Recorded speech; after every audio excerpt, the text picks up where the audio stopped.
رحم الله من قرأ الفاتحة.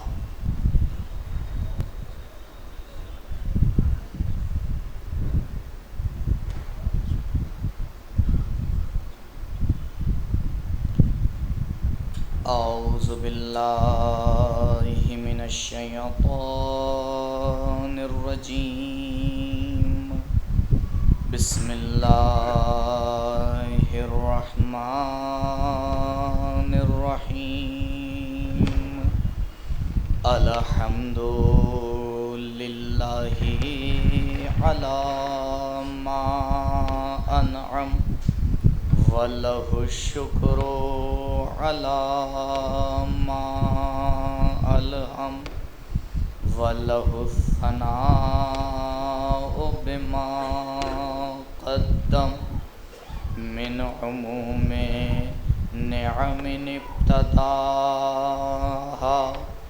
وسبوغ آلاء أصداها وتمام منن والاها والصلاة والسلام والتحية والإكرام على النبي المصطفى والرسول المجتبى الذي دنا فتدلى فكان قاب قوسين أو أدنى.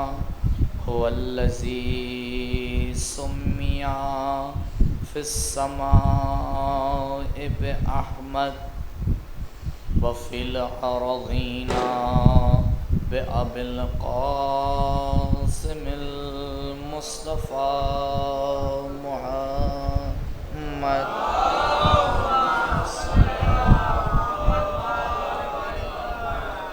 وعلى أهل بيته الأطيبين الأطهرين المعصومين المظلومين الذين أذهب الله عنهم الرجس وطهرهم تطهيرا.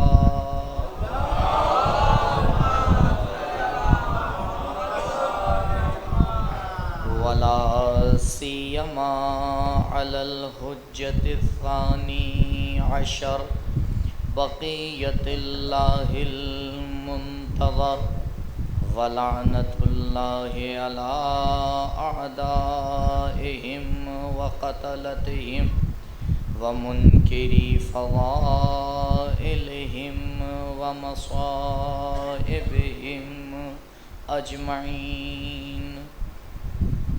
أما بعد فقد قال الله الحكيم في بيانه الكريم. أعوذ بالله من الشيطان الرجيم. فاسألوا أهل الذكر إن كنتم لا تعلمون. درود پڑھیں بر محمد.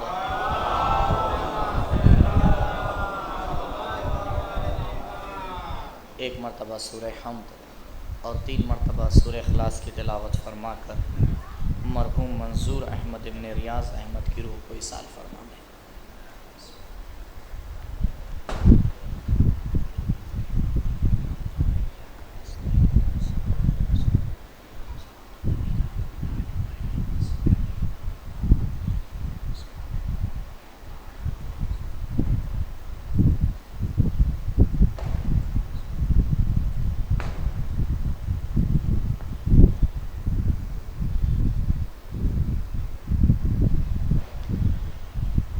ایک مرتبہ درود پڑھیں بر محمد و آل محمد.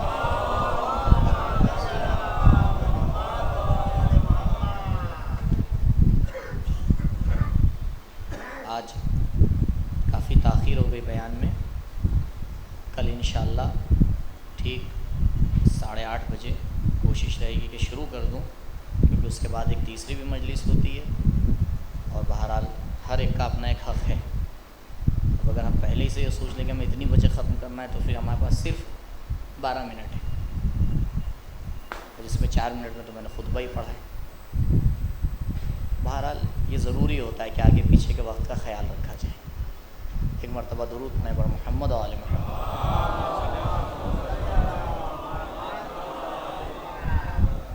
سورہ مبارک نحل کی آیت نمبر 43 اور سورہ مبارک انبیاء کی آیت نمبر 7، دونوں آیتیں بالکل ہی ایک جیسی ہیں، اور دونوں کے آخر میں پروردگار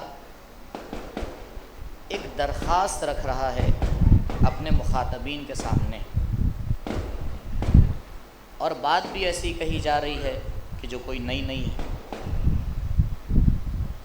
اگر کوئی آپ سے یہ کہے کہ قبلہ عالم سے پوچھئے، آپ کیا کہیں گے؟ سبحان اللہ۔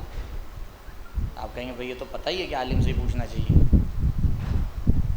تو عالم سے پوچھنے کا مسئلہ ہر انسان سمجھتا ہے، اور عجیب بات ہے جو عالم سے نہ پوچھ کر جاہل سے بھی پوچھتا ہے، وہ خود سمجھ رہا ہوتا ہے کہ کس سے پوچھنا چاہیے۔ اسے پتہ ہوتا ہے کہ کہاں جا رہا ہے۔ تو پروردگار قرآن کتاب ہدایت، قیامت تک کے سارے مسئلے اس میں بیان کرنا ہے۔ لا رطب ولا یابس الا فی کتاب مبین، جہاں پوری داستان نوح کو 4 آیات میں لا کے سمیٹ دیا جائے، وہاں پروردگار اتنی عام بات کو 2 بار کیوں کہہ رہا ہے؟ ابھی تو 1 بار کہنے پہ سوال ہے، اور پروردگار 2 بار کہہ رہا ہے، کبھی 31-32 مرتبہ کہہ رہا ہے۔ فَبِأَيِّ آلَاءِ رَبِّكُمَا تُكَذِّبَانِ۔ قرآن کا کسی بات کو تکرار کرنا یہ عام انسانوں کی تکرار نہیں ہے، یہ پروردگار کا کسی بات کی طرف اشارہ ہے۔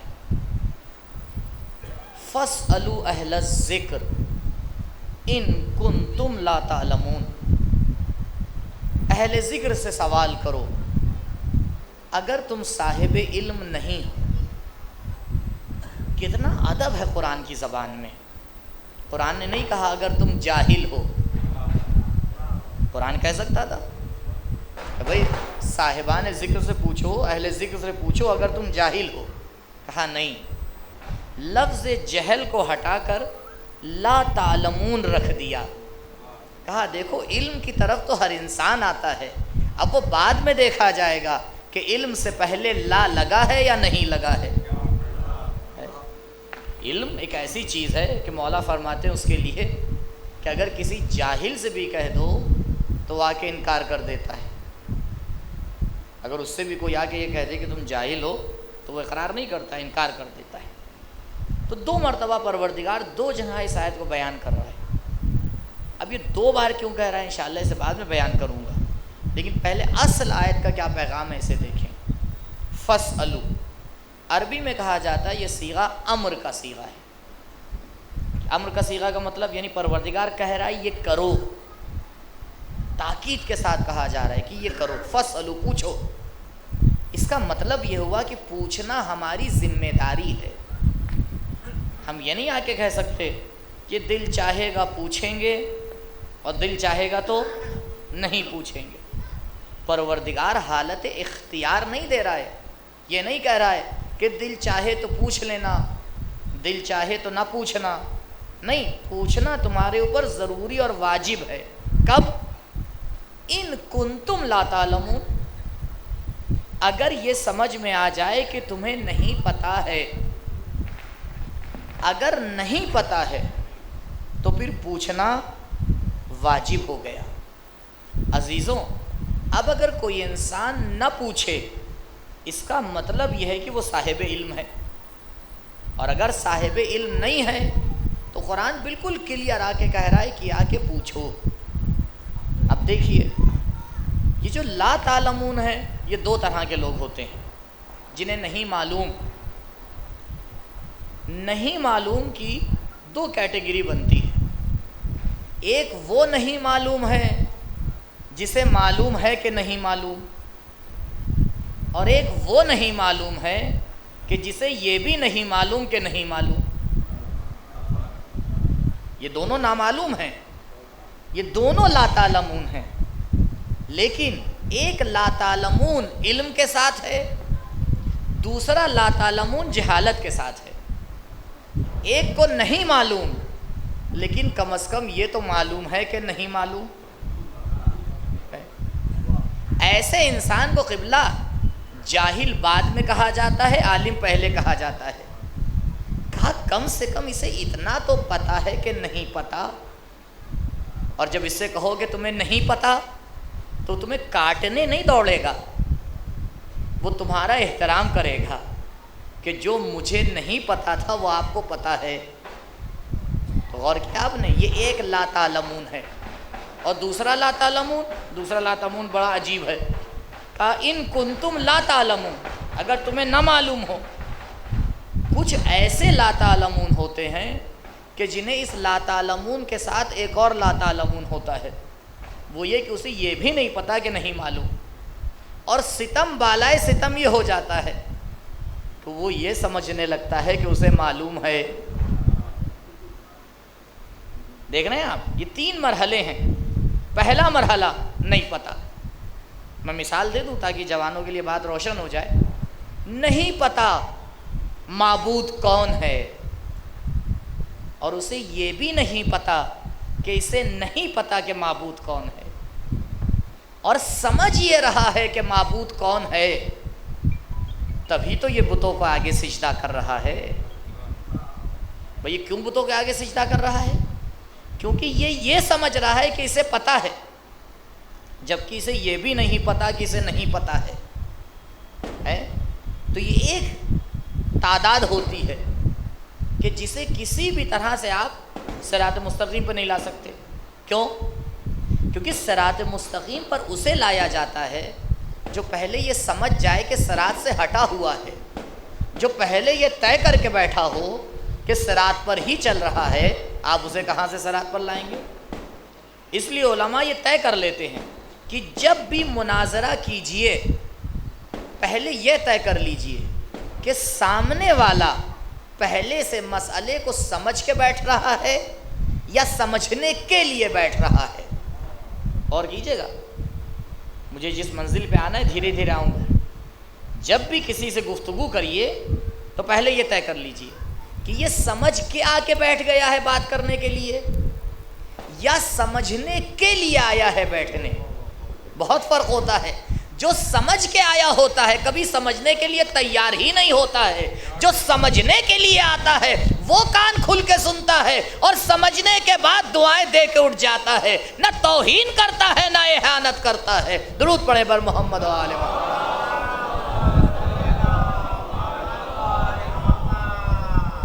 اگر پہلے ہی سے کسی نے یہ طے کر لیا کہ مجھے پتہ ہے، میں صاحب علم ہوں، مجھے معلوم ہے، آپ مجھے کیا بتائیں گے، تو قبلہ اس کو بتانے کا کیا فائدہ؟ اسے کہتے ہیں سورج کے آگے چراغ جلانا. کون سی سورج کی روشنی میں اضافہ ہو جائے گا؟ اضافہ تو نہیں ہوگا، پاگل ہونے کا الزام ضرور لگ جائے گا. قبلہ جب آپ کو پتہ ہے سورج جگمگا رہا ہے تو کس نے آپ سے کہا تھا دیا جلائیے؟ تو جب آپ کو پتہ تھا کہ یہ سمجھنے کے لیے تیار ہی نہیں ہے تو آپ سمجھانے کیوں چل دیے؟ بس عزیزو معذرت کے ساتھ ہم تو اسی گمان میں ہیں کہ سب سمجھنے آتے ہیں، اسی لیے کچھ باتیں بیان کر دیتے ہیں.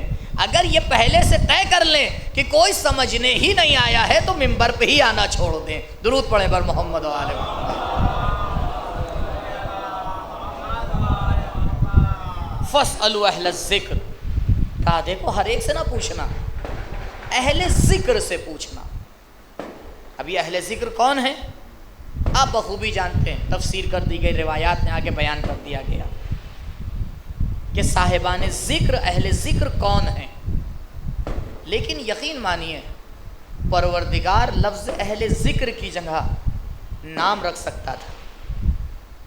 لیکن اس نے نام نہ رکھ کے صفت کو رکھا اہل ذکر. کیوں؟ یہ جو پروردگار نے صفت کو رکھا ہے اس کی ایک وجہ ہے. نام رکھ دیتا اللہ کے، نہ تاریخ میں لوگوں کو کوئی کنفیوژن ہوتا، نہ لوگ آ کے آپس میں پوچھتے کہ آپ یہ روایت کہہ رہے ہیں ہم یہ روایت کہہ رہے ہیں. کہا نہیں. دیکھو اسم اور صفت میں ایک فرق ہے. اسم محدود ہوتا ہے، صفت لامحدود ہوتی ہے. آپ کسی کا نام رکھ دیجئے، ولو نام کسی سے ملتا جلتا ہی کیوں نہ ہو. یہ تو پریشانی آپ کو پیش نہیں آتی، ہمیں پیش آتی ہے. 10 بار نام دیتے ہیں تب بھی پاس نہیں ہوتا. کیوں؟ کیونکہ خاندان میں کسی نہ کسی سے وہ میچ کر ہی جاتا ہے. تو کہتے ہیں مولانا دوبارہ نام دیجیے، ایک ایسا نیا نام لے کے آئیے کہ آج تک آسمان سے نازل ہی نہ ہوا. اور جب ہم نہیں دے پاتے ہیں تو پھر وہ رکھ دیتے ہیں. اور آپ جانتے ہیں کہ کتنے بہترین نام رکھتے ہیں. ایسے نام رکھتے ہیں کہ سننے کے بعد سمجھ ہی میں نہیں آتا کس کا ماننے والا ہے. کم سے کم نام تو ایسا ہو کہ جو کام کی طرف اشارہ کر دے کہ بھائی یہ ایسا نام ہے تو ایسا کام ہوگا. تو نام کے اندر محدودیت ہوتی ہے. آپ جیسے ہی نام لیں گے آپ کا ذہن اس خاص مشخص انسان کی طرف چلا جائے گا. اور لیکن اگر آپ نے نام نہیں لیا، آپ نے صفت کہہ دی، علی والا، اہل بیت کا چاہنے والا، مومن، عزادار، ماتمدار، صف اول میں نماز میں حاضر ہونے والا، عبادت گزار، اب آپ بتائیے کتنے لوگ آپ کے ذہن میں آئیں گے؟ پھر ایک نہیں آئے گا، پھر جس جس پر یہ صفت آ رہی ہوگی وہ آتا جائے گا. مسئلہ عجیب ہے، جتنا ہمارا علم ہوگا اتنی یہ صفت پھیلتی چلی جائے گی. یعنی صفت اتنی عام ہوگی کہ ہمارا علم اگر کم ہے تو محدود ہو سکتی ہے، اگر علم بڑھتا چلا جائے گا تو صفت میں کوئی محدودیت نہیں ہوگی. اب یہ اپنے علم کی طرف پلٹ کے دیکھنا پڑے گا کہ اہل ذکر سے ہم سمجھتے کیا ہیں. جتنا زیادہ سمجھتے چلے جاؤ گے اتنا پھیلتی چلی جائے گی. درود پڑھیں بر محمد و آل محمد. پروردگار نے لا کے صفت کو ذکر کیا، کہا دیکھو ہمیں نام سے کوئی کام نہیں ہے، اب اس صفت کو آگے دیکھتے چلے جانا. جہاں جہاں یہ صفت ملتی چلی جائے وہاں وہاں سوال کرتے چلے جانا. تاریخ میں جن لوگوں سے سوال کیا گیا بخوبی ہمارے اور آپ کے سامنے ہیں، لیکن کیا ان ہستیوں کے بعد بھی کسی سے سوال کیا جا سکتا ہے؟ غور کیجئے گا. قرآن کسی زمانے سے محدود ہے؟ نہیں. آپ کہہ سکتے ہیں کہ نہیں قرآن صرف آج تک کے لیے کل کے لیے نہیں ہے. نہ قرآن محدود ہے، نہ قرآن کی آیات محدود ہیں، نہ قرآن کا پیغام محدود ہے. قرآن کہہ رہا ہے پوچھو. اس کا مطلب یہ ہے کہ ہر زمانے میں جواب دینے والا ہونا چاہیے. اگر ایک زمانہ ایسا ہوا کہ جس میں جواب دینے والا نہ ہوا اور آپ سوال کرنے کے لیے آگے بڑھے تو آپ اعتراض کر دیں گے پروردگار میں سوال کر رہا ہوں جواب دینے والا کہاں ہے. لہٰذا نہ قرآن محدود ہے نہ قرآن کا پیغام محدود ہے. ہر زمانے میں اہل ذکر کا ہونا ضروری ہے. اس لیے حدیث ثقلین کے بارے میں نے ایک بات کہی تھی، دوبارہ یہاں کہہ دے رہا ہوں کہ کچھ روایات ایسی ہیں جن کی کوئی سند کی ضرورت نہیں ہے. بار بار ہم سے یہی تو پوچھا جاتا ہے کہ مولانا صاحب سند لا کے دکھائیے. نہیں، نہ ہر روایت کی سند کی ضرورت ہے. بعض روایات ایسی ہیں جو خود بخود اپنی سچائی کی گواہی دیتی ہیں، جیسے یہی روایت ہے حدیث ثقلین. حدیث ثقلین کیا کہہ رہی ہے؟ انی تارک فیکم الثقلین کتاب اللہ و اطرتی اہل بیتی. میں تمہارے درمیان 2 گرا بہا چیزیں چھوڑ کے جا رہا ہوں. ایک کا نام ہے قرآن اور دوسرے کا نام ہے اہل بیت جو میری اطرت ہے. اب مسلمان یہی نہیں سمجھ پا رہا ہے کہ اس سے مراد کیا ہے. کہا دیکھیے ہمارے اور اہل سنت کے درمیان آخری حجت امام زمانہ جل اللہ تعالیٰ فرجہ الشریف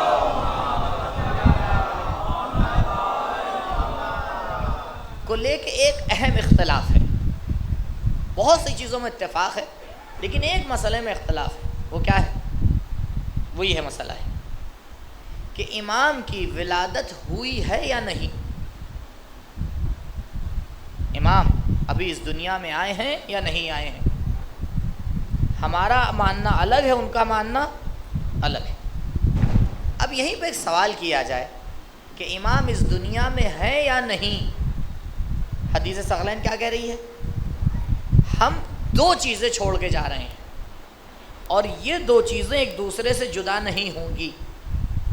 اگر ہم آئے اور ہم نے آ کے تفسیر غلط کی، ہمارے پاس ایک ایسی چیز ہونا چاہیے جو ہمیشہ قرآن کے ساتھ رہے. دیکھیے قرآن کے بارے میں امت مسلمہ کا فیصلہ ہے کہ قرآن تا قیامت باقی ہے. نہ قرآن تحریف ہونے والا ہے، نہ قرآن کی ہدایت ختم ہونے والی. تو قرآن قیامت تک باقی ہے. اگر قرآن باقی ہے تو اس روایت کا تقاضا یہی ہے کہ جو عدل قرآن ہے، جو ہمسر قرآن ہے، جس کا ذکر قرآن کے ساتھ کیا جا رہا ہے، جب تک قرآن باقی ہے تب تک وہ باقی ہے.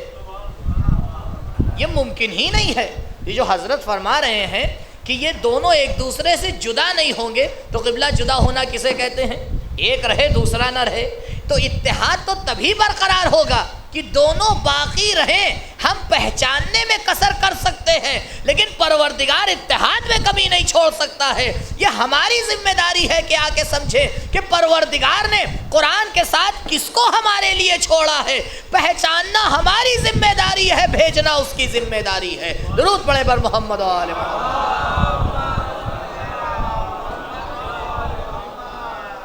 ممکن ہی نہیں ہے. تو کہا اسی طرح سے اہل ذکر اس دنیا میں نہ ہو، یہ ممکن نہیں ہے.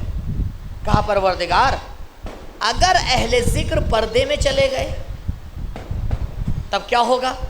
کہا اہل ذکر کا ہونا ضروری. دیکھیے غور کیجئے گا، اہل ذکر کا فائدہ کب ہے. میں نے بھی مصداق نہیں بیان کیا کہ اہل ذکر کا مصداق کون ہے. اگر اہل ذکر وہ ہستیاں ہیں کہ جن سے ہمیں آ کے سوال کرنا ہے، تو اگر یہ ہستی آپ کے سامنے ہے ہی نہیں تو آپ سوال کیسے کریں گے؟ تو یہ آیت اپنی جگہ پہ باقی رہے گی یا باقی نہیں رہے گی؟ باقی نہیں. کیسے باقی رہے گی؟ آپ کا سوال، آپ سوال لے کے کھڑے ہوئے، آپ نے کہا اہل ذکر سے پوچھنا ہے. ہم نے کہا اہل ذکر پردے میں ہے. تو کہا سوال کے جواب کا کیا ہوگا؟ کہا کچھ نہیں ہوگا. کہا اس آیت کی تفسیر کیسے ہوگی؟ کہا قبلہ یہ تو ہمیں نہیں معلوم. اب آپ کو سمجھ میں آیا؟ ایک سوال جو ہمارے جوانوں کے ذہن میں موجود رہتا ہے، دیکھیے صرف معصوم سے ہی پوچھیں گے، صرف معصوم کی ہی تقلید کریں گے. قبلہ اگر پیچھے چلنا ہے تو ابھی تو اہل ذکر کی تفسیر میں آگے بات پوری نہیں ہوئی ہے. ایسے سے کیسے آپ پوچھ سکتے ہیں کہ جس کے سامنے آپ نہیں ہیں؟ میں نے بہت احتیاط کیا ترجمے میں. جس کے سامنے آپ نہیں ہیں وہ تو ہمیشہ آپ کے سامنے ہے. میں یہ نہیں کہہ رہا ہوں کہ وہ پردے میں ہے، میں یہ نہیں کہہ رہا ہوں کہ وہ آپ کے سامنے نہیں ہے. آپ اس سے کیسے پوچھیں گے کہ جس کے سامنے آپ خود نہیں ہیں؟ آپ کو خود نہیں پتا کہ آپ اس کے سامنے ہیں بھی یا نہیں ہیں. تو ابھی اس آیت کی تفسیر کیسے ہوگی؟ فَاسْأَلُوا أَهْلَ الذِّكْرِ إِن كُنتُمْ لَا تَعْلَمُونَ. ایک اہم مسئلہ ہے ہمارے معاشرے کا کہ ہم آج تک یہی کلیئر نہیں کر پائے ہیں کہ پوچھنا کس سے ہے. پوچھنا کس سے ہے اور کس سے پوچھنے چل دیتے ہیں. بیمار ہوئے، بڑھئی کی دکان پہ پہنچ گئے اور جا کے فوراً اس کے سامنے اپنا ہاتھ رکھ دیا. بھیا ذرا نبض دیکھ لو. اب وہ دیکھ رہا ہے اوپر سے نیچے تک. طبیعت تو صحیح ہے. کہ طبیعت صحیح ہوتی تو یہاں کیوں آتے؟ طبیعت صحیح ہوتی تو یہاں کیوں آتے؟ کہ کیا اب بہت طبیعت خراب ہے. طبیعت خراب ہے ڈاکٹر کے پاس جائیے. فَاسْأَلُوا أَهْلَ الذِّكْرِ إِن كُنتُمْ لَا تَعْلَمُونَ. بھائی اہل ذکر سے پوچھیے اگر آپ کو نہیں پتا ہے. اگر بیمار ہیں خود علاج نہیں کر سکتے تو اس سے جا کے پوچھیے کہ جو بیماری کا علاج کر پائے. عجیب بات ہے, اتنی سیدھی سی بات سمجھ میں آتی ہے, لیکن جیسے ہی دین کا مسئلہ آتا ہے, جیسے ہی دین, عجیب مظلوم بن گیا ہے دین عزیزوں. اتنا مظلوم یہ نہ سمجھیے گا کہ دین آج مظلومیت اس کی ختم ہو چکی ہے, نہیں, کل سے زیادہ آج مظلوم ہے دین. کیوں؟ کیونکہ کل دین کے اوپر غیر ظلم کر رہے تھے, آج دین پر اپنے ظلم کر رہے ہیں. کل جب دین پہ ظلم ہوتا تھا تو ایسی ہستیاں کھڑی ہو جاتی تھیں کہ دودھ کا دودھ پانی کا پانی الگ ہو جاتا تھا, اور آج دین کے نام پر دین پہ ظلم ہوتا ہے. کیا ظلم ہوتا ہے؟ دین کے بارے میں اس سے پوچھا جاتا ہے کہ اگر اس سے یہ پوچھ لیا جائے کہ دین کا املا کیسے لکھا جائے گا تو خدا جانتا ہے کہ وہ کیا لکھے گا. دین کو کہاں سے لیا جاتا ہے؟ دین کے لینے کے ہمارے پاس دو سورس ہیں, تیسرا ہے ہی نہیں. دو سورس ہیں, وہ کیا ہیں؟ قرآن اور دوسرا اہل بیت. کہیں آپ نے کسی کتاب میں پڑھا ہے, آپ کی عقل گواہی دیتی ہے کہ جذبات بھی ایک سورس ہیں؟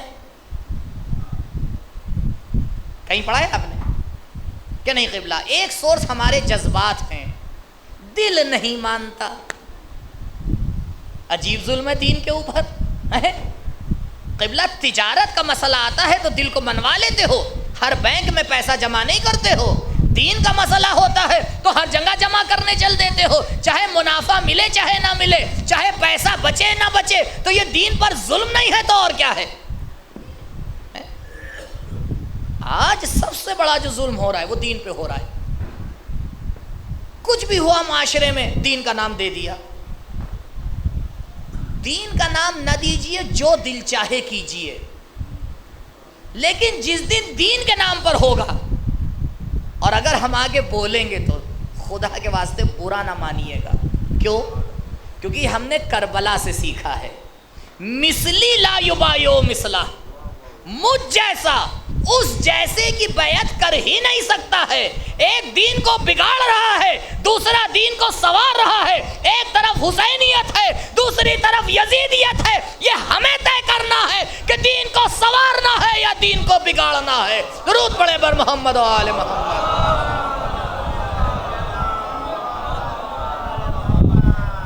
یہ ہمیں اور آپ کو طے کرنا ہے کہ دین کی بنسبت ہماری ذمہ داری کیا ہے. معاشرے میں جو بھی کام ہو رہا ہے, جب اس کو آپ دین کے ساتھ کمپیئر کریں گے, تین صورتیں بنیں گی, چوتھی نہیں ہے. ایک, میں اس میں 18 دن سے لکھنؤ میں نہیں تھا, 11 محرم کو میں چلا گیا تھا پونا, آج صبح آیا ہوں اور پتہ چلا 18 دن میں بہت کچھ ہو گیا دین پہ. دیکھیے مظلومیت ابھی دیکھیے گا, آخر تک لا رہا ہوں آپ کو کہ دین کی مظلومیت دیکھیے. دین تو اب اتنا مظلوم ہو گیا ہے قبلہ کہ جسے یہ نہیں معلوم کہ اصول دین کس طرح سے بیان ہوں گے, وہ آ کے کہتا ہے یہ دین ہے, کہتا ہے یہ دین ہے. 3 آپشن ہے تو ہوتے ہیں, چوتھا نہیں ہوتا. جو بھی ہو رہا ہے معاشرے میں, جو کچھ کر رہے ہیں, اس پرنسپل پہ آپ تولتے جائیے گا. ماشاءاللہ اچھی طرح سے آپ نے فضائل سن لیے, اور یہ عین فضائل ہے جو میں بیان کر رہا ہوں. جی یہ نہ سوچ لیجیے گا کہ مولانا اصلاح لے کے بیٹھ گئے, جی نہیں, کیونکہ مسئلہ یہ ہے کہ یہ جو باتیں ہیں یہ عین فضائل ہیں. فضیلت کا معنی کیا ہوتا ہے؟ فضیلت یعنی اچھائی. تو بھائی اگر ایک صحیح بات بتائی جا رہی تو یہ اچھائی ہے یا برائی؟ تو یہ عین فضیلت ہے. بس ہم نے آ کے تقسیم کر لیا ہے میں بارہ اس بات کو کہتا ہوں کہ اہل بیت کے فضائل میں مصائب ہیں، مصائب میں فضائل۔ ابھی ہم نے اور آپ نے طے کر لیا کہ بھائی مولانا صاحب جو ہے 40 منٹ فضائل پڑھیں گے، 5 منٹ مصائب پڑھیں گے، نہیں۔ کیوں؟ کیا صرف آپ مولا کا نام لے دیجئے یہ مصائب نہیں ہے؟ کہ انسان کے ذہن میں یہ آئے کہ علی جیسا انسان 25 سال گھر میں بیٹھا رہا، اس سے بڑی مصیبت کیا ہوگی؟ ضروری نہیں ہے ہر چیز کو تفصیل سے بیان کیا جائے۔ 3 آپشن ہوتے ہیں۔ پہلا، جو بھی کام ہو رہا ہے، جب ہم اس کام کو آ کے دین سے پوچھتے ہیں کہ یہ کام دین اس کے بارے میں کیا کہہ رہا ہے، ایک آپشن یہ ہوتا ہے کہ دین اس کی تائید کر دیتا ہے۔ دین کہتا ہے ٹھیک ہے، دین کے کچھ کلیات ہیں، کچھ پرنسپل ہیں، اس کے اندر وہ آ جاتا ہے، صحیح ہو جاتا ہے۔ جیسے نظر دلانا۔ نظر میں کیا ہوتا ہے؟ آپ ایک کھانے کی چیز تیار کرتے ہیں، آ کے اس پہ نظر دیتے ہیں، سورہ فاتحہ پڑھا جاتا ہے، اور پھر اس کو مومنین میں تقسیم کر دیا جاتا ہے۔ دین اس کی تائید کرتا ہے۔ کیوں؟ کیونکہ مومنین کو ہدیہ پہنچانا مردوں کو مستحب ہے، مومنین کو کھانا کھلانا یہ کیا ہے؟ مستحب ہے۔ تو یہ عام قانون کے دائرے میں آ جاتا ہے۔ دوسرا آپشن، ہم کچھ کرنے چلے، دین کے قانون میں آگے گا کہ نہیں یہ اس میں نہیں آئے گا۔ شادی ہوئی، دولہا میاں کو لے جا رہے ہیں ہجلے میں، کہ دیکھیے اندر تو بعد میں جائیے گا، جن کے ساتھ آپ کا نکاح پڑا گیا ہے ان سے تو آپ بہت دیر میں ملاقات کیجئے گا، ابھی کہاں چل دیا ہے؟ ابھی تو آپ ان کے رشتہ داروں سے ملیے، جو نامحرم ہیں پہلے ان سے ملیے۔ تو دین اس کے بارے میں کیا کہے گا؟ سیدھا سیدھا آپ کو پتہ ہے نا کہ دین کیا کہے گا؟ دین اجازت دے گا، لیکن ہمارے جذبات اجازت دیں گے، ہمارے جذبات اجازت دیں گے، دین اجازت نہیں دے گا۔ تو اب ہمارا اور آپ کا معاملہ بالکل طے ہے کہ ایک طرف اہل ذکر کی سنیں یا جو ان کی مخالفت کر رہا ہے اس کی سنیں۔ یہ دوسرا آپشن۔ تیسرا آپشن، دین اس کے بارے میں چپ ہے، کچھ نہیں کہے گا۔ بہت آسان سی مثال دوں، آپ نے تابوت مبارک سجایا اور آپ نے اس کے اوپر لال کپڑا ڈالا، کسی نے اس کے اوپر ہرا کپڑا ڈالا، کسی نے اس کے اوپر کالا کپڑا ڈالا، نہ دین آ کے آپ کو کچھ بتائے گا، نہ دین یہاں پہ آ کے آپ کو روکے گا۔ اب بالکل آپ کو اختیار ہے، آپ نظر میں کیا چیز رکھ رہے ہیں، مال حلال ہو کافی ہے۔ بس اتنا دین بتائے گا کہ وہ جو مال ہے جس سے پروردگار سے نزدیک ہوا جا رہا ہے اس کا حلال ہونا شرط ہے، باقی کچھ شرط نہیں ہے۔ 7 عدد ہو یا 70 عدد ہو، 40 کا ہو چاہے 44 کا ہو، دیکھو یہ سب تمہارے سر پر ہے، کبھی اس پہ دین کا نام نہ دے دینا، کیونکہ جیسے ہی دین کا نام دو گے ہو جاؤ گے بدعت گزار۔ کہنا میں ایسا کر رہا ہوں تاکہ کل قیامت کے دن جب سوال کیا جائے تو کہنا پروردگار میں نے کہہ دیا تھا میں ایسا کر رہا ہوں، نہ میں نے دین کا نام لیا تھا نہ میں نے دین کے نام پہ لکھا تھا، بڑی آسانی سے آگے بڑھ جاؤ گے۔ لیکن اگر دین کا نام دے دیا گیا تو کل سوال ہوگا بتاؤ کس سورس سے تم نے اس کو دین کہا تھا، کیسے تم نے کہا تھا یہ دین ہے، اور جو نہیں کر رہا ہے تم نے اس کو دین سے باہر نکال دیا۔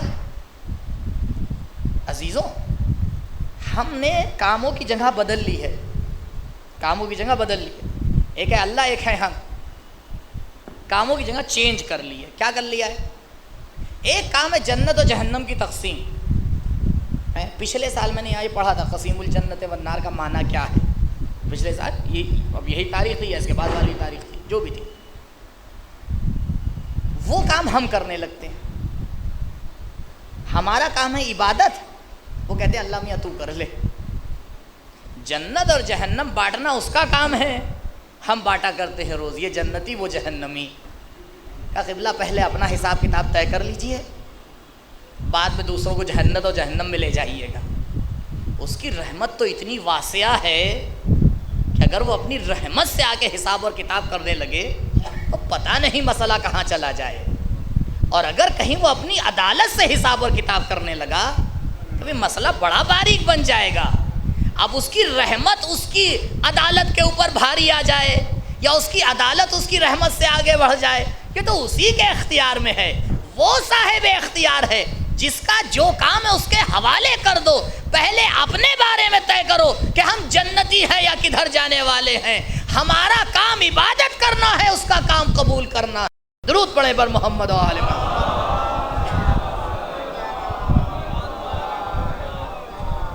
تو اگر دین نے آ کے اس مسئلے کی تائید کی، اب یہ میرے عزیزوں بتائیے یہ کیسے کلیئر ہوگا کہ اس مسئلے کی تائید دین کر رہا ہے یا نہیں؟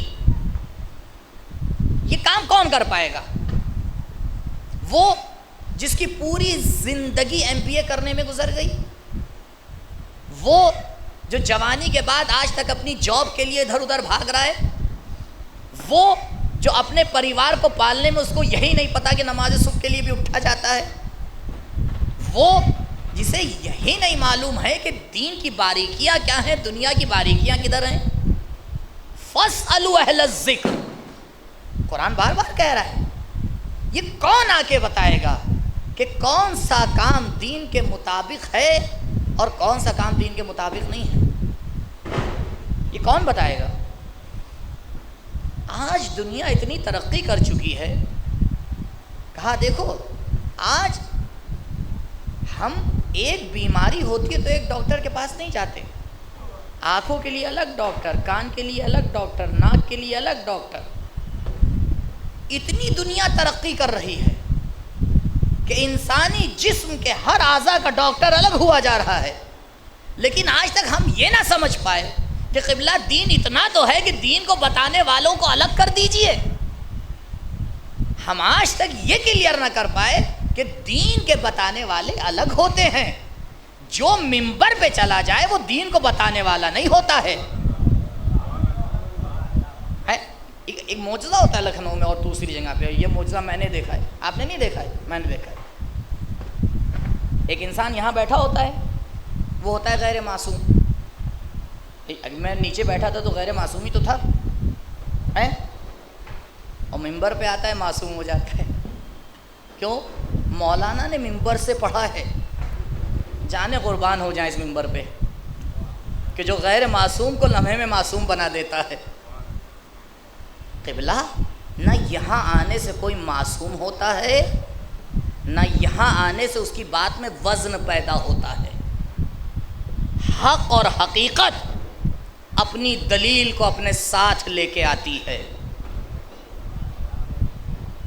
چاہے میں یہاں سے بیان کروں، چاہے میں چینل سے بیان کروں، چاہے میں نیچے بیان کروں، بات صحیح ہے تو صحیح ہے. اور اگر غلط ہے تو کہیں سے بیان کیجئے بات غلط ہے. نہ منبر اسے صحیح کر دے گا نہ منبر اسے بگاڑ دے گا. درود پڑھیں بر محمد و آل محمد.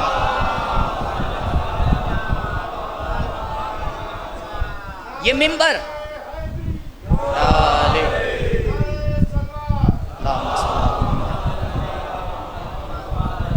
آئیے ذرا شام چلیں. جس شام کو سید سجاد نے ایسا شام کیا آج تک صبح نہ ہوئی ہے، اس شام میں منبر تھا نہیں تھا؟ حسین کے لال سے پہلے کون اس پر تھا؟ مولا گئے تھے منبر پہ یا نہیں؟ خطبہ دیا تھا. مولا سے پہلے کون بول رہا تھا؟ صحیح بول رہا تھا. تو عزیزو پتہ یہ چلا منبر کا احترام اس بات کی وجہ سے ہے جو حق ہوتی ہے. ہر کے جانے سے احترام نہیں ہو جاتا. اگر خطبہ سجاد بیان کیا جا رہا ہے تو یہ منبر قابل احترام ہوتا ہے، لیکن اگر پیغام کسی اور کا دیا جائے تو چاہے کتنا کالا کپڑا پہنا لو قابل احترام نہیں ہو سکتا ہے. درود پڑھے بر محمد و آل محمد.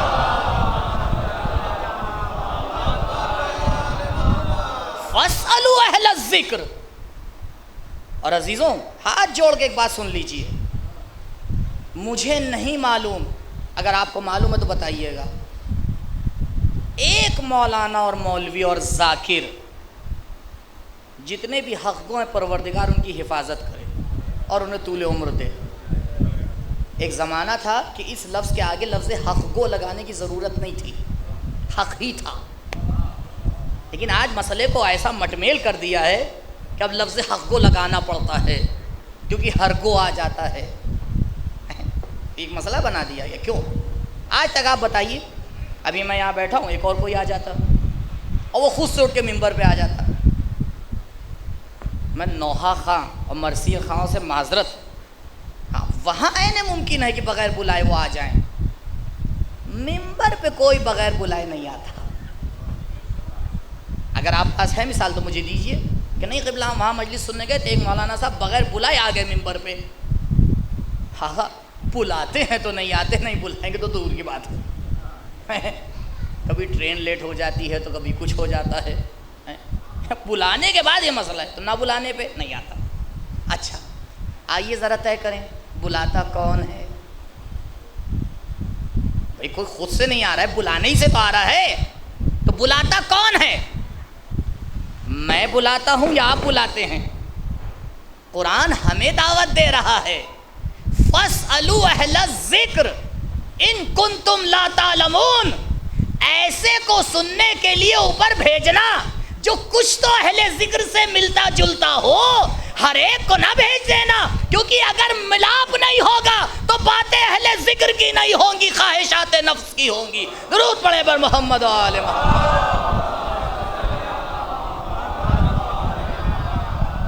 پہلے تولنا، پہلے سمجھنا، پہلے سنبھالنا۔ آج سے 50 سال پرانے آپ لکھنؤ میں جائیے، کیا ہوتا تھا؟ ناظم صاحب کے منباڑے میں یہ بات پڑھ چکا ہوں، اور کیونکہ تقریباً ظن غالب میرا یہ کہ یہاں کی اکثریت وہاں نہیں تھی سوائے چند جوانوں کے، صبح صبح کون 9 بجے اٹھ کے آئے گا؟ بہت سے لوگوں نے مجھے یہ کہا مولانا صاحب کہاں صبح صبح مجلس رکھ دی ہے؟ میں نے کہا کاش نماز صبح کے بعد رکھتا تب پوچھتا کہ عبادت اور عزاداری ساتھ میں ہوتی ہے۔ اگر کسی کو بلایا جا رہا ہے، ٹھیک ہے کہ میں نے بات وہاں پہ عرض کی تھی، کوئی خود سے نہیں آ رہا ہے اور آپ بلا رہے ہیں، اور قرآن کیا کہہ رہا ہے؟ فَاسْأَلُوا أَهْلَ الذِّكْرِ إِن كُنتُمْ لَا تَعْلَمُونَ، پوچھو اس سے، سوال اس سے کرو جو اہل ذکر ہو اگر تمہیں نہیں پتا، کیونکہ یہاں سے وہ پیغام دیا جاتا ہے جو پیغام آسانی سے نہیں پہنچ سکتا۔ آپ پوری دنیا تلاش کر لیجئے چیلنج کے ساتھ، ایسی یونیورسٹی آپ نہیں دکھا پائیں گے، نہیں دکھا پائیں گے۔ یونیورسٹی اجازت نہیں دیتی، کالج اجازت نہیں دیتا، اسکول اجازت نہیں دیتا کہ تیسرے کلاس کا بچہ چوتھے کلاس میں آ جائے۔ کہا ایج باؤنڈیشن ہے قبلہ، تیسری پاس کی تبھی چوتھی میں آؤ گے۔ اسکول تو بہت بڑا ہے، کلاسیں الگ الگ ہیں، یہ اتنی بڑی یونیورسٹی ہے جس میں کلاسوں کو تقسیم ہی نہیں کیا گیا ہے، کہا ہے سب آ جاؤ، کہا صرف اپنے آئے، کہا نہیں سب کو بلا لاؤ۔ ہم تو یہ چاہتے ہی ہیں کہ سب آئیں، جب تک آئیں گے نہیں تو پیغام کہاں سے سنیں گے؟ سن پائیں گے؟ نہیں سن پائیں گے نا، تو مجلسوں کا ایسا ماحول بنائیے کہ سب آئیں۔ یہ تو ہماری اور آپ کی ذمہ داری ہے کہ ماحول ایسا بنائیے کہ سب خوشی سے آئیں۔ قبلہ جب تک آئیں گے نہیں تو ہماری حقانیت کو سنیں گے کہاں سے؟ اور جب تک سنیں گے نہیں تب تک غلط فہمیاں دور کہاں سے ہوں گی؟ اور ایک بات کا بھی خیال رکھیے گا کہ سنانے والا ایسا ہو کہ جوڑتا رہے، توڑتا نہ رہے۔ دیکھیے فَاسْأَلُوا أَهْلَ الذِّكْرِ، اہل ذکر سے سوال کرو۔ تو 3 آپشن ہمارے سامنے آئے، ایک دین آگے تائید کر رہا ہے، دوسرا دین آگے منع کر رہا ہے، تیسرا دین کچھ نہیں بول رہا ہے۔ اگر دین کچھ نہیں بول رہا ہے تو آپ بڑی آسانی سے، آپ کو اختیار ہے جو دل چاہے کریے۔ بھئی آپ کسی بھی کلر کا کپڑا پہنیے، کوئی اعتراض ہے؟ کیا سب یہاں کالا کپڑا پہنے ہوئے؟ نہیں پہنے ہوئے، کوئی اعتراض ہے؟ نہیں، دین نے نہیں کہا۔ دین نے آ کے تو بہت کم چیزوں کو بیان کیا ہے، اس کے باوجود ہم دین اختیار نہیں کر پاتے۔ کہا دیکھو نامحرم سے اپنے جسم کو چھپانا اب کون سا کلر پہن رہے ہو؟ کرتا پائجامہ پہن رہے ہو، شرٹ پہن رہے ہو، ٹی شرٹ پہن رہے ہو؟ نہیں، اب یہ تمہاری ذمہ داری ہے۔ اور اگر دین کا حصہ نہیں ہے تو دین کے نام پہ مت جوڑ دینا۔ یہاں پہ کتنا ہمیں سوچنا پڑے گا عزیزوں کہ ہم اگر کسی کو خود سے نہیں آ رہا ہے وہ ذاکر، کون لے کے آ رہا ہے؟ ہاں یہ بات پوری کر دوں، کون لے کے آ رہا ہے؟ ہم ہی آپ تو لے کے آ رہے ہیں۔ تو اگر وہ آ کے کچھ بیان کر رہا ہے تو وہ بیان کر رہا ہے یا ہم بیان کروا رہے ہیں؟ وہ بعد میں بیان کر رہا ہے، ہم پہلے بیان کروا رہے ہیں۔ آج سے 50 سال پہلے لکھنؤ کیا آپ عزاداری کا ماحول دیکھیے، مجلس ہوتی نہیں تھی۔ جو بزرگ افراد ہیں جائیں پوچھیں دیکھیں، مجلس نہیں ہوتی تھی۔ کیا طریقہ تھا؟ میر انیس تھے اور ان کے مرثیے تھے۔ آج بھی ناظم صاحب کے امام باڑے میں ایک اشرا ہوتا ہے مرثیے کا، صرف مرثیہ ہوتا تھا، مرثیہ بیان کیا جاتا تھا، لوگ روتے تھے۔ آج بھی آپ چھولس چلے جائیے، بہت سے ایسے گاؤں ہیں وہاں چلے جائیے، مرثیہ ہوتا ہے اور مرثیے پہ مجلس ختم ہو جاتی۔ اگر آپ کو نہیں مل رہا ہے کوئی تو وہ طریقے کا مطلب کیا تھا؟ کیا نہیں، ایک کو تو ضرور آنا ہے، نہ آئے بہتر ہے یا آ کے ذہنوں کو خراب کر کے چلا جائے بہتر ہے؟ اختیار آپ کے ہاتھ میں۔ میں صرف آپ کے سامنے آپشن رکھ رہا ہوں، کرنا سب کچھ آپ کو ہے، کیونکہ یہاں پہ میں خود سے نہیں آیا ہوں۔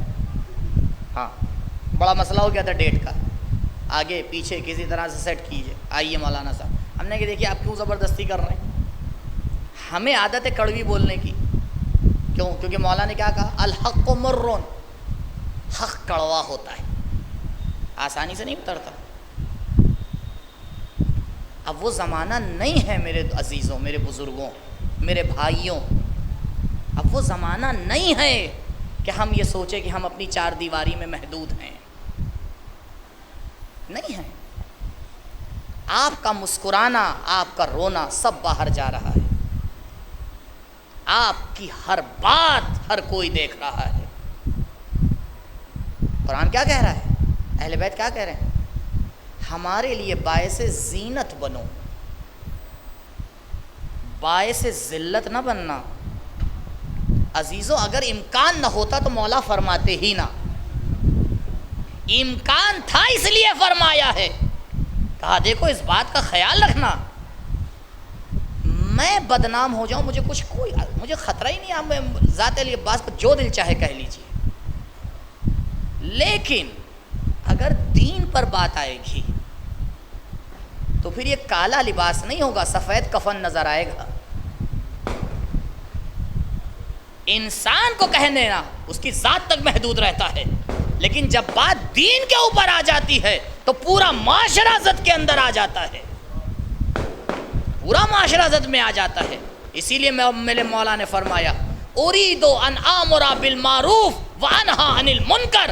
حسین کا تو ارادہ ہی یہی تھا۔ ہمارے ارادے کمزور پڑ سکتے ہیں، اہل بیت کے ارادے کمزور نہیں پڑ سکتے ہیں۔ امام یہ کہہ کے نکل رہے ہیں میں تو امر بالمعروف کرنے کے لیے ہی نکلا ہوں، اگر یہاں سے امر بالمعروف نہیں ہوگا تو بھی کہاں سے ہوگا؟ یہ جائگاہ حسین ہے، یہ مقام حسین ہے، پیغام حسین یہیں سے جائے گا۔ درود پڑھیں پر محمد و آل محمد۔ کہا پوچھو اہل ذکر سے، بس ایک بات اور زحمت تمام، کہا پوچھو اہل ذکر سے، اور اہل ذکر کے علاوہ کسی کے پاس مت جانا۔ اب میں ایک شمع آپ کے سامنے پیش کر رہا ہوں کہ اہل ذکر بنتا کیسے ہے، اہل ذکر بنتا کیسے ہے۔ ایک ہے سورج اور ایک ہے اس کی شعاع۔ بس ایک شاید 5-6 منٹ میرے ساتھ رہیے گا۔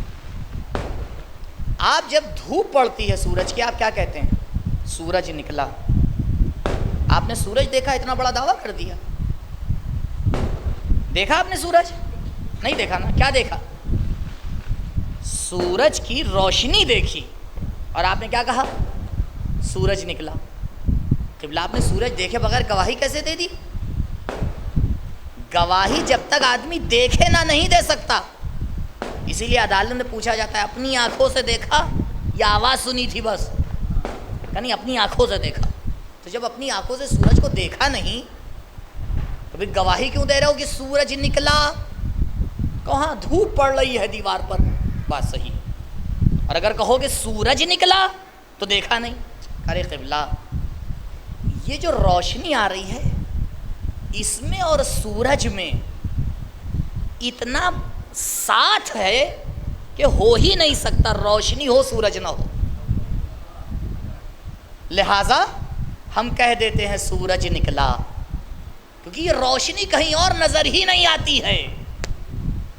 اسی طرح جو پردے میں سورج ہے اس کی بھی کچھ شعاعیں دنیا میں موجود ہیں جو اس سورج کے علاوہ کہیں نظر ہی نہیں آتی ہیں. اسی لیے ہم کہتے ہیں اصلی اہل ذکر پردے میں ہے، اس کا ذکر کرنے والے پردے سے باہر اپنا کام کر رہے ہیں. درود پڑھے بر محمد و آل محمد.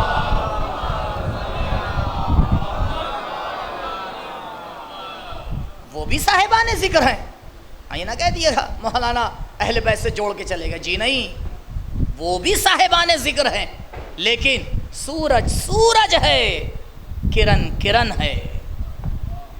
لیکن یاد رکھیے گا یہ اسی سورج کی کرن ہے، یہ کہیں اور سے نہیں آئی ہے. کیوں؟ کیونکہ جب ہم نے ان کے اعمال کو دیکھا، جب ہم نے ان کے کردار کو دیکھا، جب ہم نے ان کی رفتار کو دیکھا، جب ہم نے ان کے گفتار کو دیکھا، جب ہم نے ان کے طریقے کو دیکھا، تو ہمیں ابھی آپ دیکھیے ایک واقعہ آپ کے سامنے نقل کروں، آپ نے پڑھا ہوگا، پوٹین کا نام سنا ہے نا؟ چھوٹا آدمی ہے بڑا آدمی ہے؟ ہاں، ہمارے لیے بڑا آدمی ہے، اللہ جانے کیسا آدمی ہے. یہ مجھے کیا معلوم کہ میں آگے طے کروں، اس کے دل کا راز وہ جانے، اس کا خدا جانے. لیکن ظاہری طور پر مسیحی ہے. مسیحیوں کے نزدیک سب سے عظیم ذات کون ہے؟ اگر ایک مسیحی کسی کا احترام کرے گا تو کس کا کرے گا؟ سب سے بڑی ذات کون ہے اس کے سامنے؟ جناب عیسیٰ سے بڑھ کے کوئی ہے؟ علیہ وعلی نبی وعلیہ السلام ہے کوئی؟ نہیں ہے نا. کس سے ملاقات ہوئی؟ دیکھیے وہ مسیحی ہے، مسلمان نہیں ہے، اور شاید بہت زیادہ دیندار بھی نہ ہو، کیونکہ آپ جانتے ہیں سیاست مدار اور دیندار بہت کم جمع ہوتا ہے. علی والے ہی ہوتے ہیں جو جمع کر پاتے ہیں، ہر کوئی نہیں جمع کر پاتا. وہ اسی راستے پہ جو چلتے ہیں وہی کر پاتے ہیں کام. کس سے ملاقات کر رہا ہے؟ ایک شعاع سے، آیت اللہ خامنئی سے. کیا کہا تھا جب اس نے ملاقات کی تھی؟ جائیے گا دیکھیے گا، ماشاءاللہ حضرت واٹس ایپ کا زمانہ ہے، بہت آسانی سے جیو ہے آپ کے پاس، سرچ کر لیجیے گا. ابھی جیو پہ نہیں آ رہا ہوں، نہیں تو 5 منٹ اور چلے جائیں گے. اس نے کیا کہا کہ میں اس انسان کو دیکھ کر اس میں مجھے وہی صفات نظر آ رہی ہیں جو میں نے انجیل میں جناب عیسیٰ کے لیے پڑھی ہیں. جب غیر ہمارے علماء کو دیکھ کے اس طرح سے آگے بیان کر دے تو پھر ہمیں کتنا احترام کرنا چاہیے. جو ہمارے جذبات آگے قابو میں نہیں آتے ہیں وہ بس ایسے ہی آ کے کہتے تھے ارے سمجھ میں نہیں آ رہا کیسے فتویٰ دے دیا. ارے قبلہ آپ کی سمجھ میں آ جاتا تو ہم آپ کے مقلد ہوتے، ان کے تھوڑی ہوتے. آ جاتا. پچھلے سال میں نے مثال دی تھی، مجبوراً پھر دے رہا ہوں. میں ایک شعر پڑھ رہا ہوں، ترجمہ کریے. شاید مقبرے میں بھی یہ مثال دی تھی. ایک شعر پڑھ رہا ہوں، اس کی آپ ترجمہ کیجیے گا. کاو کاوے سخت جانی ہائے تنہائی نہ پوچھ، صبح کرنا شام کا لانا ہے جوئے شیر کا. اردو ہی تھی قبلہ. یہ آج سے 200 سال پہلے غالب کی اردو ہے. کتنا عرصہ ہوا ہے؟ 200 ایئرس. 200 سال. 200 سال کے بعد آج ہم اس اردو کو نہیں سمجھ پا رہے ہیں، پڑھ نہیں پا رہے ہیں، سمجھنا تو دور کی بات. جوان کے ہاتھ میں اردو کے نحو کی کتاب دے دی تو اس کو پتہ نہیں تھا یوں پکڑنا ہے یا یوں پکڑنا ہے. اپنے کلچر کا لحاظ کیجیے. جب کوئی کلچر آتا ہے وہ اپنے ساتھ اپنی چیزیں بھی لے کے آتا ہے. میں انگریزی کا مخالف نہیں ہوں، لیکن یہ جو انگریزی اپنے ساتھ ویسٹ کا کلچر لے کے آتی ہے اس کا مخالف ہوں، کہ سبھی محرم گھر کے اندر. ارے پرانے زمانے کی ذہنیت ہے قبلہ آپ کی ہے، عجیب عجیب باتیں کرتے ہیں. آج ماڈرن زمانہ ہے، کیا ہے؟ کچھ نہیں، ہمیں تو کچھ نہیں ہوتا. آپ بیمار ہیں جو کچھ نہیں ہوتا. اللہ نے دین عقل مندوں کے لیے بھیجا ہے، بیماروں کے لیے نہیں بھیجا ہے. ہمیں تو کچھ نہیں ہوتا، ہٹ تو جائیے علاج کروائیے اگر کچھ نہیں ہوتا. سبھی محرم. اگر محرم و نامحرم میں فرق نہ ہوتا تو پروردگار اتنی آیات نازل نہ کرتا. اگر ہمیں سمجھ میں نہیں آ رہا ہے، قرآن کو چینج مت کیجئے، اپنے کو جا کے سدھاریے. مزاج قرآن کے اعتبار سے ہونا چاہیے، قرآن ہمارے اعتبار سے نہیں مڑنے والا ہے. کوئی نہیں، نہ اہل بیت نہ قرآن، کوئی نہیں مڑنے والا ہے. ہمیں آ کے اپنے کو اس کے اعتبار سے کرنا پڑے گا. اب یہ ایک شعر، اسی طرح بہت سے شعر ہیں غالب کے، دسیوں آپ کے سامنے میں پڑھتا چلا جاؤں. ابھی 200 سال گزرے ہیں، ہم مانا نہیں کر پا رہے ہیں. قسم سے جانے قربان ہو جائیں ان ہستیوں کے اوپر جو 1400 سال گزرنے کے بعد آج روایت کو پڑھتے ہیں، مانا کرتے ہیں، وہ بھی جس کی اپنی مادری زبان عربی نہیں ہے. یہاں تو مادری زبان اردو ہے، وہاں آغا سیستانی کی مادری زبان عربی ہے. سیستان کے ہیں، ایرانی ہیں، فارس ہیں. آیت اللہ خامنئی کی زبان عربی ہے، فارسی. آیت اللہ مکارم کی زبان کیا ہے؟ فارسی ہے. آیت اللہ وحید خراسانی حفظ اللہ کی زبان کیا ہے؟ فارسی ہے. 1400 سال کے بعد انسان اس عربی کو پڑھتا ہے، اور پڑھنے کے بعد اس عربی میں اتنا چینج آ گیا ہے کہ آپ ملا نہیں سکتے پرانی اور نئی عربی کو. اور وہ آ کے مانا کرتا ہے کہ معصوم کیا کہہ رہے ہیں. آپ سوچئے اس نے اس عربی کو سمجھنے کے لیے کتنی محنت کی ہوگی ہے. اور آج فیس بک پہ 20-22 سال کا جوان کتابیں دکھا دکھا کے فتوے دیتا ہے. تو قبلہ یہ تو عقل ہی سمجھ جائے گی تم کتنے بڑے بیوقوف ہو، دوسروں کو بیوقوف بنا رہے ہو. اب اگر کوئی اس کے پیچھے چل رہا ہے، بہکانے والے کی غلطی نہیں ہے، بہکنے والے کو پہلے پکڑا جائے گا. درود پڑھے پر محمد و آل محمد.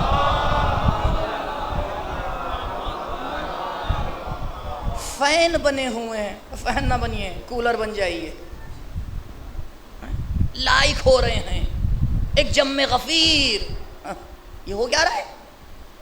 قبلہ آپ کو نہیں پتا، کتابیں دکھاتا ہے. کتابیں دکھاتا ہے. صفین میں بھی قرآن بلند کیا گیا تھا. قرآن سے بڑی کتاب کون سی ہے؟ مولا نے کہا وہ نہیں ہے قرآن. قرآن اکیلا کافی نہیں ہے، کافی ہوتا تو رسول 2 کو نہ چھوڑ کے جاتے. کہ قرآن ناسامت ہے، چپا ہے. اہل ذکر چاہیے جو تفسیر کریں. اگر عالم نہیں ہوگا نہ قرآن سمجھ سکتے ہو نہ روایت سمجھ سکتے ہو. درود پڑھے بر محمد و آل محمد.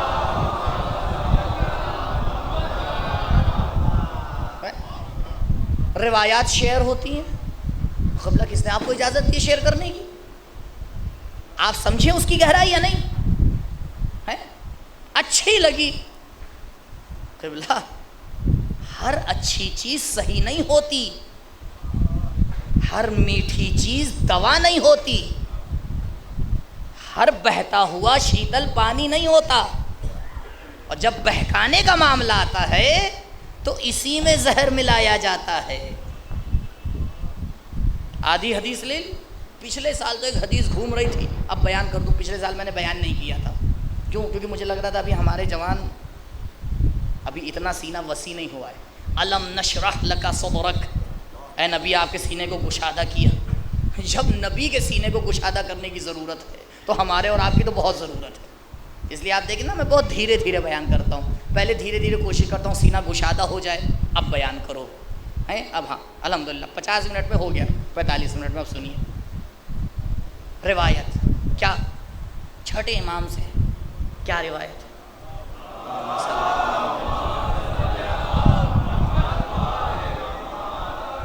اپنی زندگی میں ایک بار خون کا پرسہ ضرور دینا. جتنے لوگوں نے اس روایت کو سوشل میڈیا پہ سنا اور دیکھا ہے، ایک بار صلوات پڑھیں.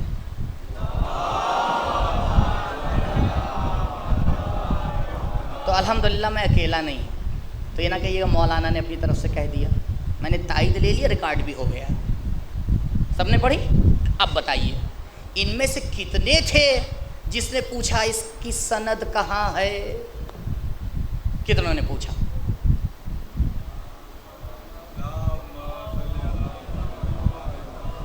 آپ دیکھیے ماحول، یہیں دودھ کا دودھ پانی کا پانی الگ ہو گیا۔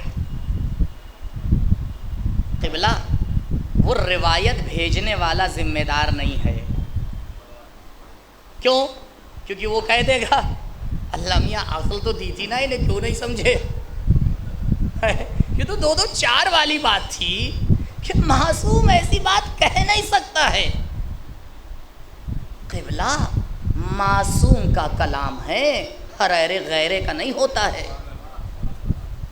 آیت اللہ ہادی معرفت خدا غریق رحمت کریے، اتنا پیارا جملہ کہتے ہیں سنیے، جو روایت گڑھ سکتا ہے وہ اس کی سند بھی گڑھ سکتا ہے، اور اتنی پیاری گڑھے گا نا کہ صحیح سند سے بھی اعلیٰ ہوگی۔ یہاں تو نباز چاہیے جو صرف ہاتھ رکھ کے کہہ دے بیمار ہو یا نہیں ہو۔ ہمارے استاد تھے آیت اللہ مجتہدی، کئی بار میں نے آزمایا، روایت دیتا تو انہیں بغیر سند کے، یہ تک بتا دیتے تھے کس معصوم سے، یہ تک بتا دیتے تھے کس معصوم سے۔ میں نے پوچھا آپ کیسے بتا دیتے ہیں؟ کہتے ہیں ہر امام اپنے زمانے کے اعتبار سے الفاظ چنتا ہے، یہ لفظ اس معصوم کے زمانے میں استعمال ہی نہیں ہوتا تھا، جب ہوتا ہی نہیں تھا استعمال تو معصوم کیوں استعمال کرے گا؟ یہ صرف ایک میں گرامر کے آپ کے سامنے بتا رہا ہوں، اور خود گرامر کے اندر 14 علم ہیں، جس میں سے 5 پر مجتہد کی پیشدی واجب ہے، صرف، نحو، بلاغت کے اندر 3، معانی، بیان اور خط۔ جب تک ان 5 پہ اس کی پیشدی نہیں ہوتی اس کو عربی نہیں آتی ہے۔ عین ممکن ہے عربی بول نہ پائے، بولنا الگ چیز ہے، لیکن 1400 سال پرانی عربی کی باریکیوں سے واقف ہوگا۔ جو یہ نہیں جانتا وہ ترجمہ کیسے کر دے گا؟ میں ایک روایت پڑھ رہا ہوں، ذرا ترجمہ کریے، میں سیدھا ترجمہ کر رہا ہوں، سیدھا ترجمہ۔ لو علم ابو ذر ما فی قلب سلمان لقتلہ، اگر جناب ابو ذر کو پتہ چل جائے، سیدھا ترجمہ کر رہا ہوں ابھی، اگر جناب ابو ذر کو پتہ چل جائے کہ جناب سلمان کے دل میں کیا ہے، تو جناب ابو ذر جناب سلمان کو قتل کر دیں گے۔ کیا آپ کو لگتا ہے یہ روایت صحیح ہوگی؟ روایت بالکل صحیح ہے، ترجمہ نہیں ہو پا رہا ہے۔ جناب ابو ذر علی عباس نہیں ہیں، ابو ذر ہیں، 90 درجے پہ فائز ہیں، قتل کر دیں گے جناب سلمان کو؟ نہیں۔ دوسری روایت، پچھلے سال اس کا معنی کیا تھا، کن تو کنزن مخفیہ، میں چھپا ہوا خزانہ تھا، فاحببت ان اعرف، تو میں نے چاہا میں پہچانا جاؤں، فخلقت الخلق لکی اعرف، تو میں نے خلق کو خلق کیا تاکہ میں پہچانا جاؤں۔ پہلا جملہ، میں چھپا ہوا خزانہ تھا تو میں نے چاہا کہ میں پہچانا جاؤں، یعنی جب پروردگار نے پہلی شے کو خلق کیا تو پھر چھپا ہوا خزانہ نہیں رہا۔ بھئی ایسے ہی آپ ترجمہ کر دیے، کان اللہ علیما حکیما، پروردگار علیم اور حکیم تھا، کس قرآن میں یہ ترجمہ ہوتا ہے؟ کیا ترجمہ کرتے ہیں؟ پروردگار علیم اور حکیم ہے، پروردگار چھپا ہوا خزانہ ہے، وہ ایسا چھپا ہوا ہے جسے کوئی نہیں پہچان سکتا۔ پچھلے سال تفصیل سے بیان کر چکا ہوں، تکرار نہیں کروں گا، اس پہ بحث پوری کر چکا ہوں کہ پھر جو مولا نے فرمایا ہے کہ میں نے پہچانا یا رسول نے فرمایا اس کا کیا معنی ہے؟ نہیں، ناممکن سی بات ہے کہ اللہ کو کوئی پہچان لے، چاہے کوئی ہو، دنا فتد اللہ کی منزل پر بھی ہوگا، خدا کو نہیں پہچان سکتا، کیونکہ پہچاننے کا مطلب یہ ہوتا ہے کہ عالم معلوم کے اوپر ہو۔ جب تک عالم معلوم کے اوپر نہیں ہوگا اسے معلوم کا علم نہیں ہو سکتا ہے، یا تو دوسرا خدا بنا دو یا خدا کو صحیح سے پہچان لو. نہ کوئی خدا سے بالاتر ہو سکتا ہے، نہ کوئی خدا کو پہچان سکتا ہے.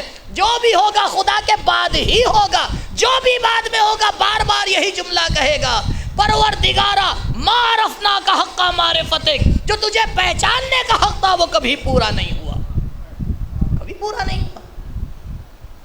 اب یہ روایات کو تحلیل کیا جاتا ہے، سمجھا جاتا ہے. ایک عالم آ کے اس کو بیان کرتا ہے. عزیزوں غور کریے کہ ہم دین کو کہاں سے لے رہے ہیں. کچھ باتیں رہیں گی انشاءاللہ کل بیان کروں گا. اگر آج ہم یہ نہ سمجھ پائے اور ہم نے جذبات کو قربان کر دیا اور صحیح سورسز سے دین کو نہ لے پائے.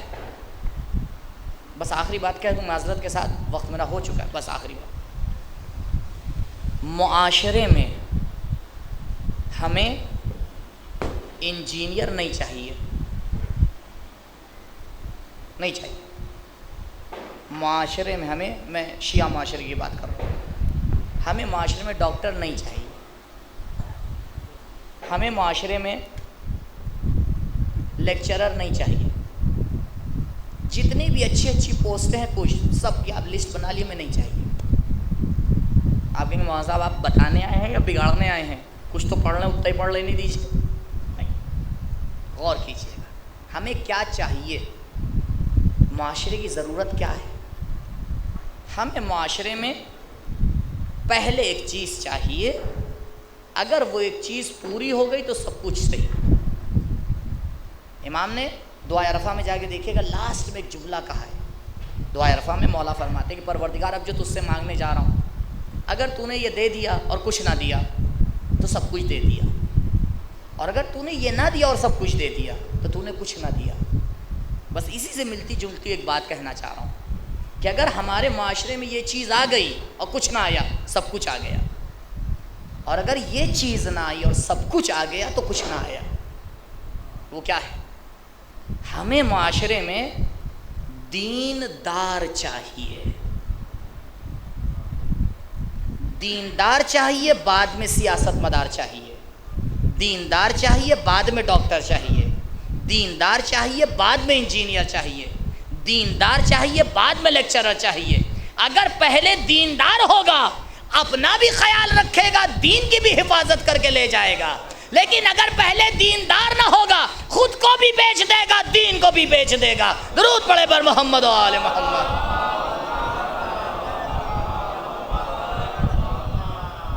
پہلے دیندار چاہیے.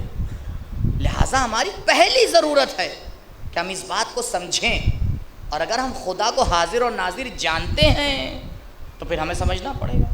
یہ آیت لکھ کے لگا لیجئے گا کمرے میں، سورہ اقرا جو پہلا سورہ نبی پہ نازل ہوا اس کے اندر ہے یہ آیت. الم یعلم بان اللہ یرا، کیا تم لوگوں کو نہیں معلوم کہ ہر وقت خدا دیکھ رہا ہے. کاش ہمیں اسے ایک آیت پہ بھروسہ ہو جائے، صرف ایک اس آیت پہ. انسان عصمت سے نزدیک ہوتا چلا جائے گا، کیونکہ انسان بہکتا تب ہے جب اس کا یقین ختم ہو جاتا ہے پروردگار دیکھ رہا ہے. تم اکیلے میں کچھ کر رہے ہو، اکیلا تو خدا نے بنایا ہی نہیں ہے. اکیلا تو اس نے بنایا ہی نہیں ہے، کوئی اکیلا نہیں ہے. خود قرآن میں کہہ رہا ہے اگر تم ایک ہو تو میں تمہارے ساتھ دوسرا ہوں، اگر تم دو ہو تو میں تمہارے ساتھ تیسرا ہوں، اگر تم تین ہو تو میں تمہارے ساتھ چوتھا ہوں. کبھی اپنے آپ کو اکیلا محسوس نہ کرنا، بس اتنا کرنا کہ اپنی صفات کو اس کی صفات سے نزدیک کر لینا. ہمیشہ اسے اپنے پاس پاؤ گے، نہ دنیا سے کبھی گھبراؤ گے نہ آخرت سے کبھی گھبراؤ گے. درود پڑھے بر محمد و آل محمد. اسی لیے آخری وقت تک امام نے یہی دعوت دی، یا آل ابی سفیان ان کنتم لا دین لکم فلیکن احرارا. دیکھو اگر تمہیں کچھ نہیں معلوم، کسی چیز کا پاس نہیں رکھ رہے ہو، کوئی دین کا پاس نہیں ہے، تو کم سے کم آزاد تو ہو جاؤ. دیکھو کس کی غلامی کر رہے ہو، کہاں جا رہے ہو؟ عزیزوں، کمال ابو الفضل العباس علیہ السلام. صلوات پڑھیے.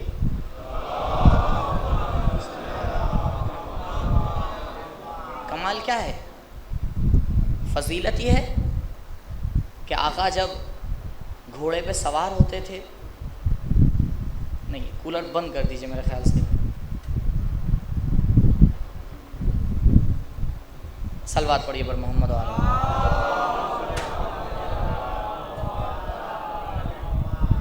جی یہ سیکھ لیجئے، کرتا کوئی ہے، دھواں کسی کی آنکھ میں آتا ہے. اگر غلطی ہم کریں گے دھواں کسی اور کی آنکھ میں جائے گا.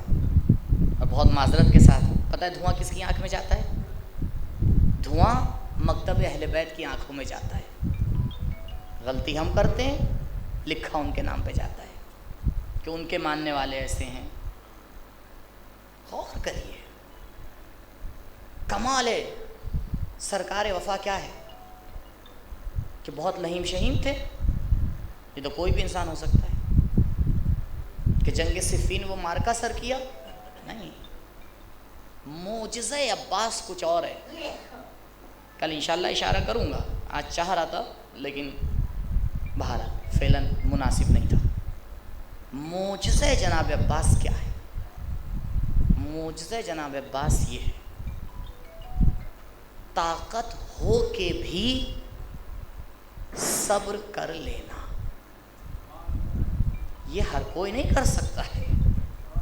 یہ معجزہ عباس ہے کہ مولا دیکھیں سکینہ پیاسی ہے لیکن صبر کر لے جائیں. مولا دیکھیں اون و محمد شہید ہو گئے، صبر کر لے جائیں. مولا دیکھیں کہ قاسم کا لاشا پامال ہو گیا، صبر کر لے جائیں.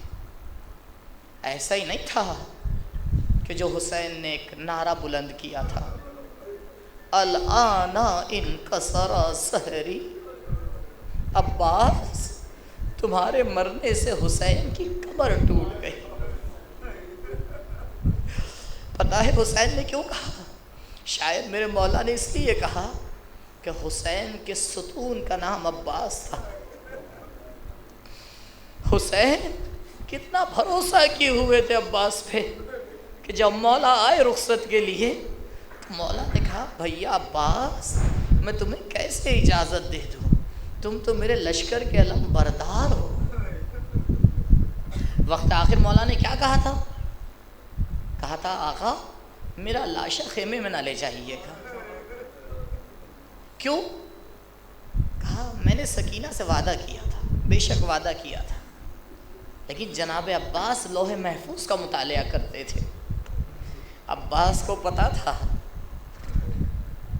کہ جب میرا بھائی میرا آقا علی اکبر کا لاشا نہ لایا، بنی ہاشم کے بچوں کو آواز دی، اے بنی ہاشم کے بچوں آؤ علی اکبر کا لاشا لے کے جاؤ. تو جناب عباس کو بخوبی پتا تھا ارے جب علی اکبر دنیا سے گئے تو حسین کی کمر سلامت تھی. ارے میری شہادت کے بعد حسین یہ فرما رہے ہیں الآن انکسر سحری. اگر میں حسین سے وصیت نہیں کروں گا مولا ارے میرا جنازہ مت لے جائیے گا تو کہیں حسین شرمندہ نہ ہو جائے. عباس تمہارے جنازے کو حسین خیام میں نہ لا سکے، قربان ہو جائے عباس پر. پہلے ہی وصیت کر دی مولا ارے خیام میں لاشا مت لے جائیے گا. عباس کو معلوم ہے حسین کس طرح سے لے کے جائیں گے. بس اپنا سر عباس کا اپنے زانوں پہ رکھا. بھیا آخری کوئی خواہش ہو تو بتا دو، مولا آپ کا دیدار کرنا ہے. ایک آنکھ میں تیر پیوست ہے،